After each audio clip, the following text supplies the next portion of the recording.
This part is vector additions and scalar multiplications. And it's coming from section 1.3 of our text.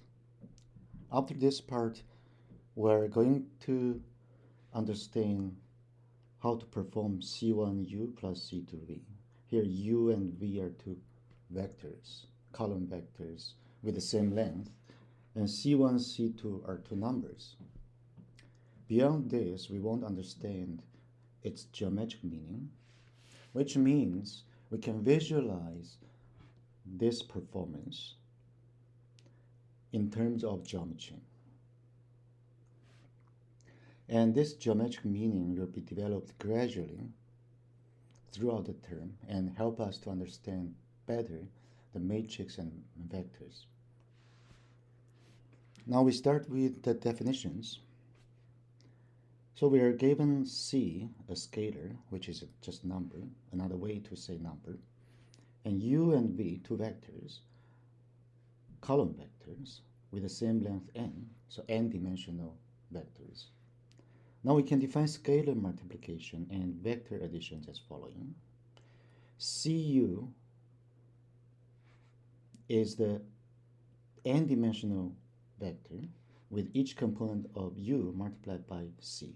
So symbolically, we can write it as c times u. U is n dimension. Then c goes to each entry, do multiplication.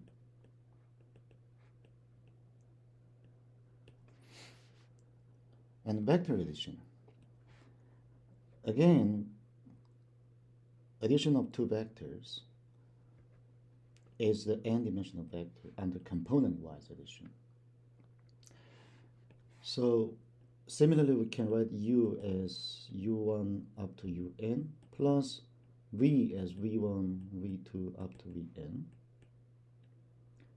And then first entry plus first entry gives the first entry.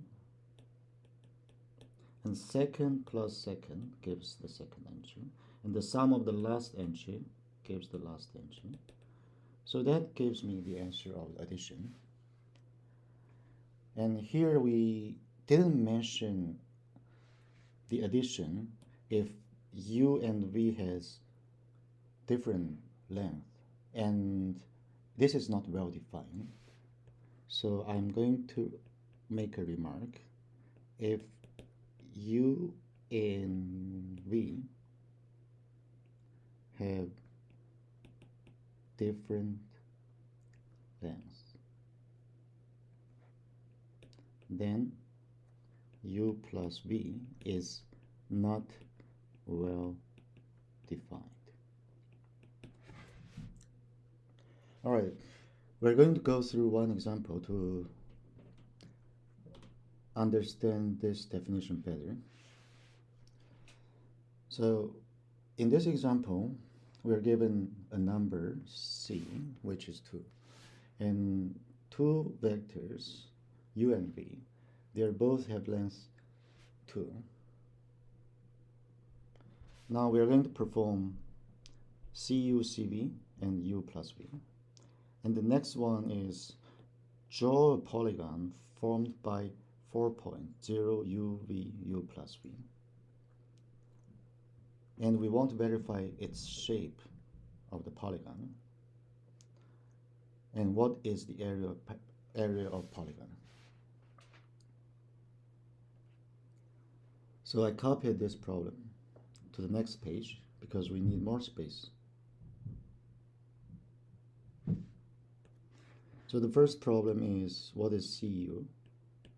Then we can write 2 times 2, 2, which gives me component-wise multiplications. So 2 by 2 is 4, 2 by 2 is 4. Now Cv, 2 times, just copy the v down here and do the component-wise. Then that gives me negative 2, 6. Now u plus v is 2, 2 plus negative 1, 3. So that makes me 2 plus negative 1 and 2 plus 3 component-wise addition. The answer is 1 and 5. Now the next question is about polygon. So I need to draw a polygon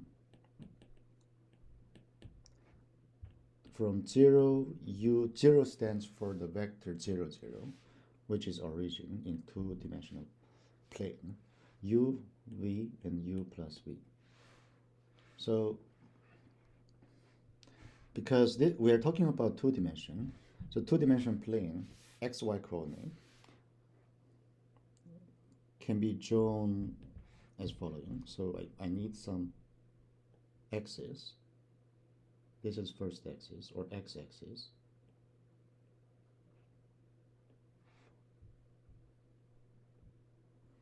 And I also need y-axis.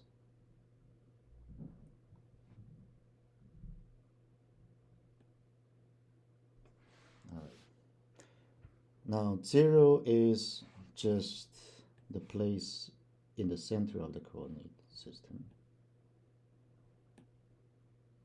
And u is going to be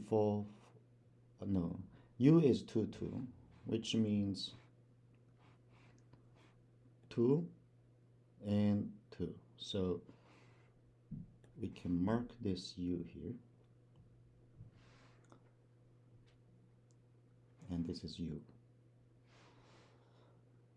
V is negative 1, 3. So we can first find negative 1 in first axis and go up 3 units.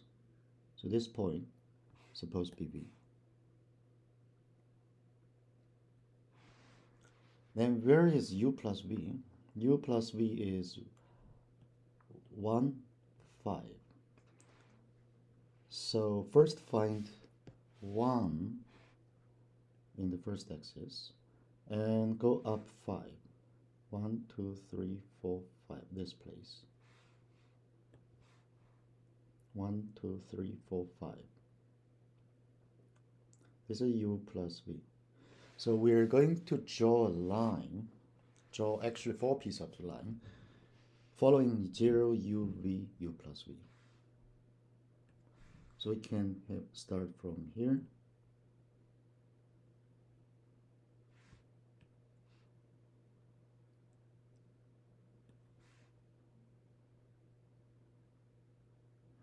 And then we can, from u to u plus v,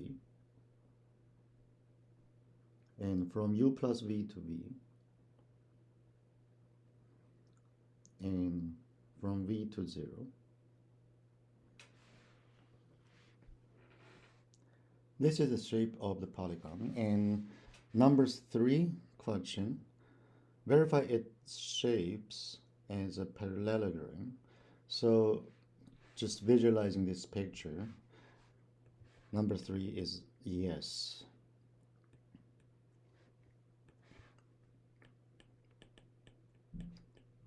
It's parallelogram. And this is not accident. As long as you have any u and v the same length, maybe 3-dimensional, maybe 4-dimensional. It's hard to imagine beyond 4-dimensional space, but the geometry is always parallelogram. The next question, what is the area of parallelogram? So to do that, we need to make a rectangular which contains this polygon. So next page, I put the parallelogram, and containing this parallelogram we can make a polygon. And to find the area of polygon, what we do is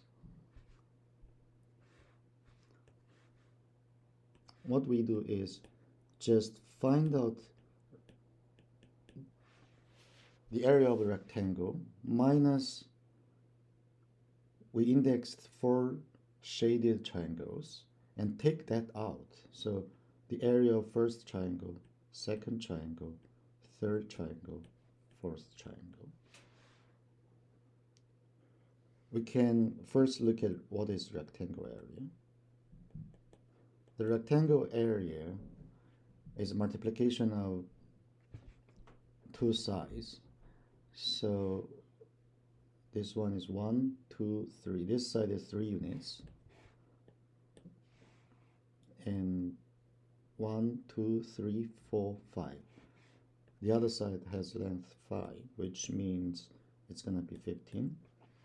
And number 1 triangle is half of the base times height, which means half of the 2 by 2 gives me 2.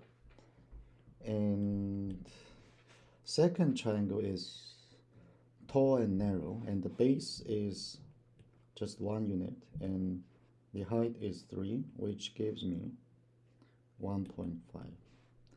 Fortunately, we have triangle 3 equals triangle 1, which gives me 2, because it's symmetric one. And number 4 triangle is going to be the same as number 2, which is 1.5.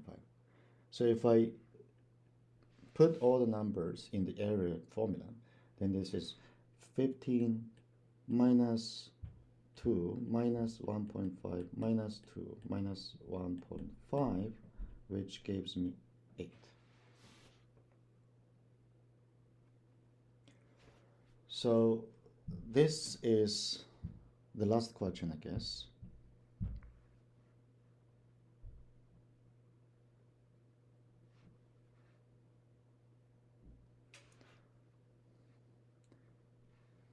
And we go back to this problem. There's a remark. What is the area of parallelogram? Our answer is 8. Actually, there's some other formula which will be mentioned later in the middle of the term, which is so-called determinant, very important concept. We're not going to mention that, but determinant can give the volume of this parallelogram, or the area of parallelogram, which is another way to figure out the same number. Now, the geometry, how can we understand addition? Well, so if u and v are in R2, then you can put it in the coordinate system, 2 points. And then u plus v happens to be the fourth vertex of the parallelogram, so like this. So we can make a picture in our brain. We can think of there is a Spider-Man starting from 0 and try to catch the spot u plus v. There is a bug or monster, bad guy. So to get u plus v, there's one way he can fly. One is first goes u. First he moves vector u, and then he moves from u, he moves another step v. So the first step is just going u, and the second step he's going to have v. Then you get u plus v. Another way to get u plus v is he moves v first, and then he moves u.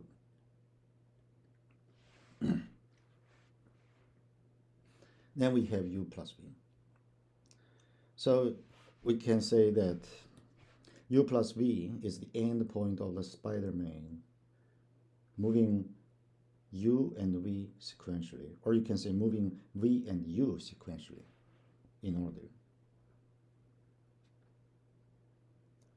Now, how do we understand the scalar multiplication? So scalar multiplication CU. Now suppose Spider-Man knows how to move U as one step. So the Spider-Man moves U vector at each step. Then he can repeat these steps. For example, if he repeat twice of this step, then he moves 2 times U. Or if C could be not necessarily integer, it could be any number. So as long as Spider-Man knows the skill how to move a U vector, then he can move 1.5 steps or -1 steps, which means opposite direction. And the set of all multiples of a non-zero vector is a line through the origin. What it means is if you teach this Spider-Man the skill to moving to 2, 2 by 1 step, then he could reach any box on the line going through this vector u and 0, the origin. So suppose the Spider-Man knows u which is given by 2, 2. So in 1 step, suppose he knows how to move this way. Then, of course, he can do 1.5 step or 2 step or -1 step. -1 step means this. He can fly here, or he can repeat like this, extend his arm to go further. So he can reach any box on this line. And symbolically, this line is written as, because this is set, first of all, a line is set of many numbers, and all the each number is multiplication of each step. So some multiplication of each step u. So C is a number of steps. C could take any real number, which means including positive and negative numbers. So this is the way we write a line instead of picture.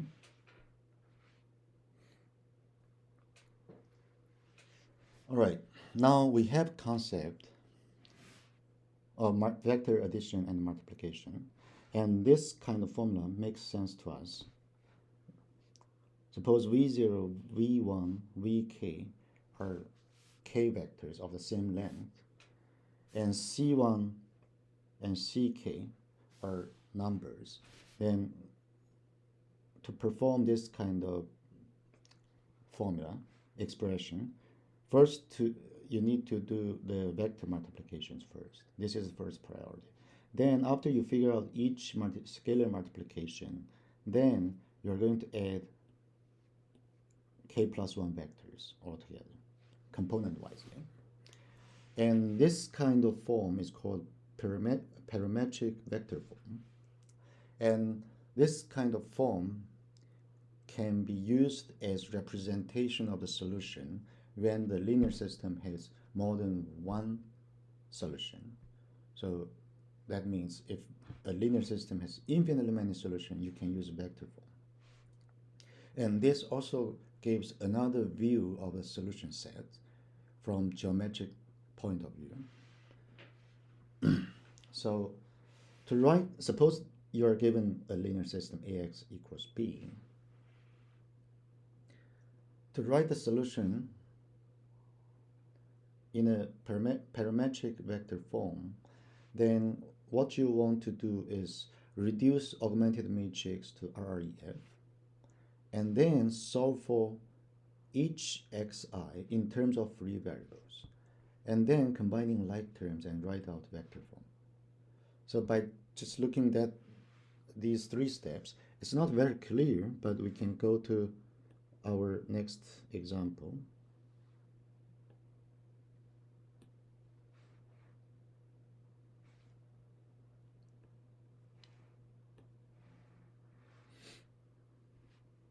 So the next example is that we have 2 by 3 linear system. You can ask a bunch of questions. write augmented matrix and reduce it to RREF and solve each variable in terms of free variables and write vector form.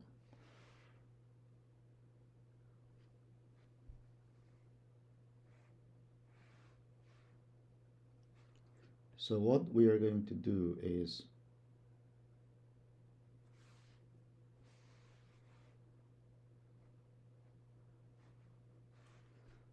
we are going to try to follow up three-step strategy.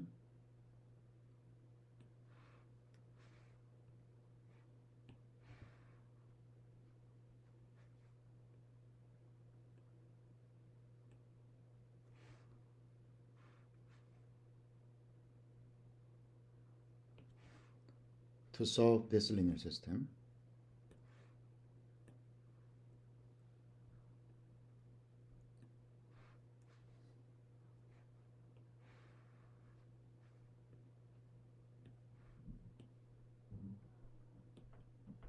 So first thing is I want to write augmented matrix, which gives me -1, 2, and a line 1, 1, 0, 1, 6. Just put out all the coefficients. And then I want to do reduce it. So augmented matrix first goes to REF, and then I try to make further reduction for RREF.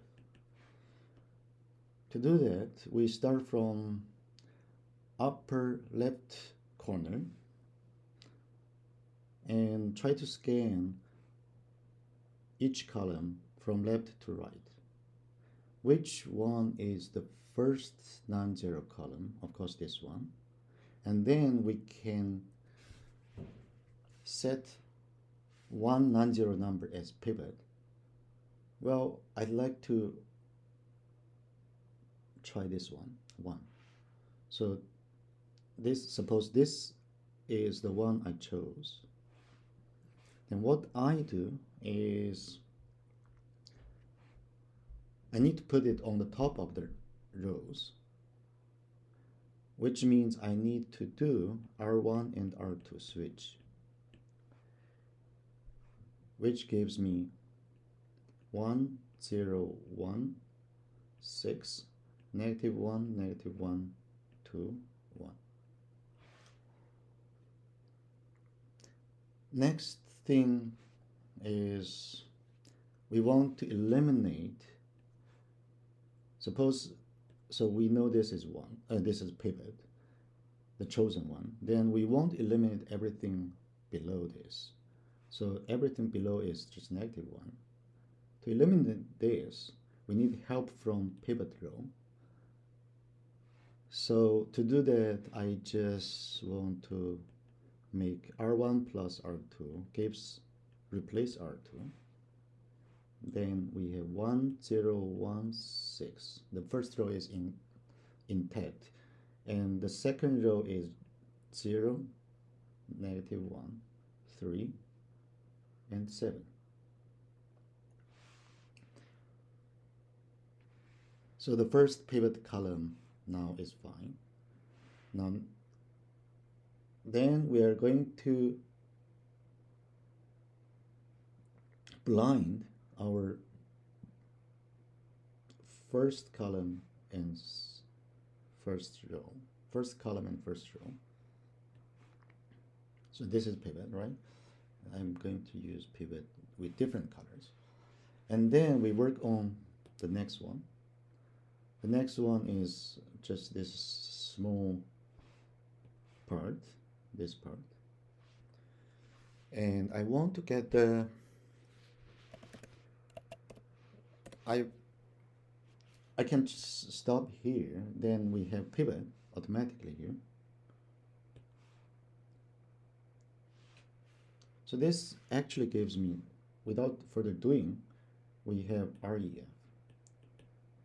But I want to do a little bit more calculation to get the RREF.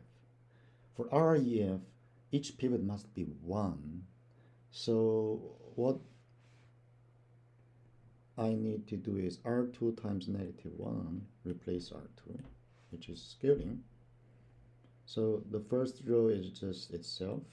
The second row is 0, 1, negative 3, negative 7. Then we come up with RREF. So we finished the first line, the first step. And then the second step, solve for xi in terms of all free variables. So I need to know which one is free variable, which one is not.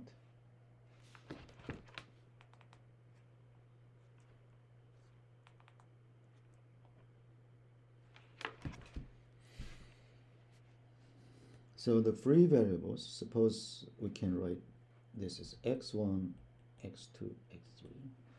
And because I can mark those pivot as like this. Oops. This and this. So corresponding to pivot column, we have BV. Otherwise those are free variables. And the second step says we should solve each variable in terms of free variables. So we are going to copy this to the next page.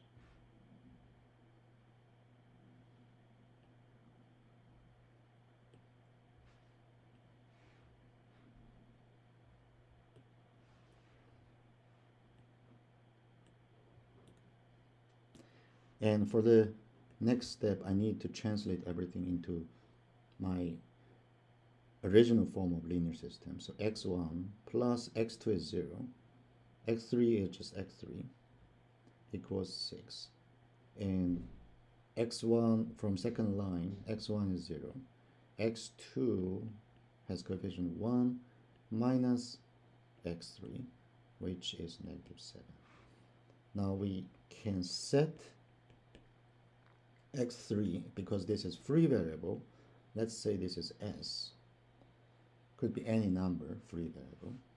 Now we try to find, so if you write x1, x2, x3, then x3 is basically a number, could be randomly chosen. And x2, from the second line of the equation, we can have negative 7 plus x3, which is s. Now x1 is going to be from the first line of the equation 6 minus x3. So this is 6 minus s. All right. Now let's get back to 3-step. So combining like terms and write out the vector form. What we should do is, here's what we do. We're going to first put it into vector form. So the vector form, we can write x as x1, x2, x3. So x itself is three-dimensional vector, but from the solution above, we can just put it as this. And then combining like term means first constant term. The first spot, if you look at the first one, then this is the first entry, constant term is 6. So I'm going to put 6 here. And from second entry, constant is negative 7. From third entry, you don't have constant, which means 0 constant term. And plus s term. For the s term, we have from first entry, this is negative 1 as coefficient. So we can write negative 1 times s. Similarly, we can write 1 times s and 1 times s.